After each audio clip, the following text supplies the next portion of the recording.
Hey guys, this is your old pal John Hart. Hey, I just finished this guy in the background yesterday and I took some time lapse of almost everything and I'm going to share it with you right here. My goal on this piece is to paint four bees kind of stacked on top of each other. And I'm going to start off real simple. The bees are going to be spheres and I'm drawing them on top of each other. Easy peasy.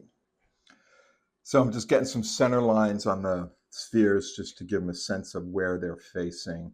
And I'm also starting to do kind of a background on the bottom end. I'm doing flowers, but basically I'm doing that to kind of ground the whole piece. I'm painting some wings on the side and throwing some eyeballs on these things just to give them a sense of how they're where they are in their space and how they are balancing on each other and how they're kind of interacting with each other. That's kind of the first step. Let's get some color on these guys. Putting some green on the bottom because I know the bottom's going to be kind of a grassy area. And I'm just putting different colors on each of the bees because I know they're all going to be different colors.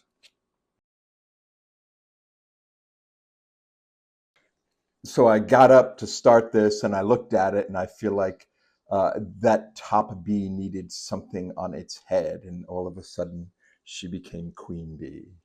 So I'm doing that. I'm adding just details here. Oh, the wings, just trying to figure out where all the wings are sitting.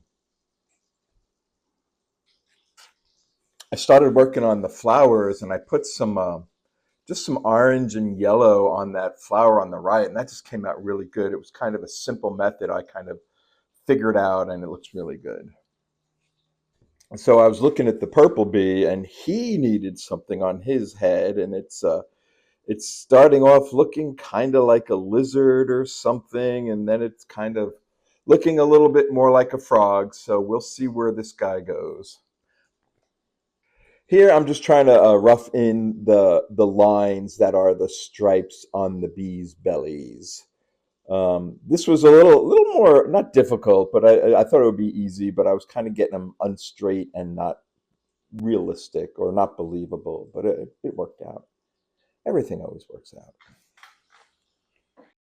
So here I'm addressing that frog, and what I did was I kind of painted a hole in that bee's head, and the frog is kind of coming out of the hole. Um, I'm not 100% sure this is the right vibe I want. He looks a little creepy now, but we'll see what happens. Here I'm just adding some details to the flowers. Some of this stuff is just tedious work that you have to do. You look at it and you say, oh, I gotta make that more believable. And you do. So I kind of got the whole design figured out where the edges are going to be. So I've got the jigsaw out and I'm just trimming around the board.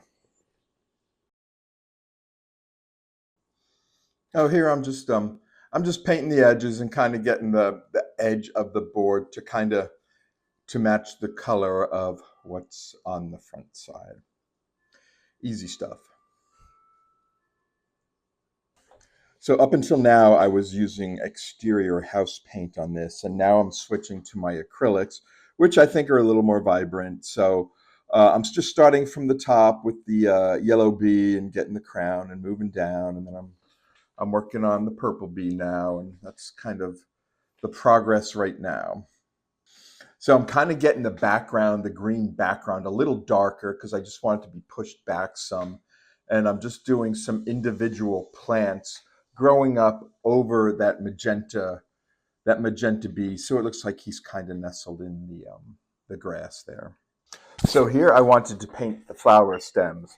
I thought it was a good idea to kind of load the brush with dark paint on the outsides of the brush and light yellow in the middle, and it kind of worked pretty good. And I'll do it again. I think I have to perfect that a little bit. And here I am on my rolling chair, just falling on my ass on the ground. Yeah, I'm doing some more detail on the flowers here, making them look a little bit more believable. That's kind of tedious work. And the one thing I did here, I put that little round thing on top of the flower in the upper left, and I just used phthalo blue and like a turquoise, and it just, the color combination is just so good. And that's probably the best part about this painting, is that little tiny orb in the flower. So this is what I'm doing on the stripes on the bees. I'm painting like a shadow underneath it and a highlight on top of the black, and it kind of gives it this 3D feel, and it looks somewhere between like fuzzy, hairy stuff and like maybe dark grape jelly. Decided to keep the frog. I'm just doing a little more detail, and I'm trying to get him looking up at the queen in like an admiring type of way. I'm working on this purple bee now, just getting some details, and that's what a lot of this last minute stuff is, just details and kind of putting highlights here and making sure things are believable. But I'm using the Diox purple on the bee, and it's such a brilliant purple, and I love it. So here is more just last minute stuff, doing detaily stuff, and just doing as much as possible until I hit that point where I say, I'm done. And I'm pretty good about when I say I'm done, I'll just stop, even though there's like 100 other little details I want to address. But sometimes you just got to call it done.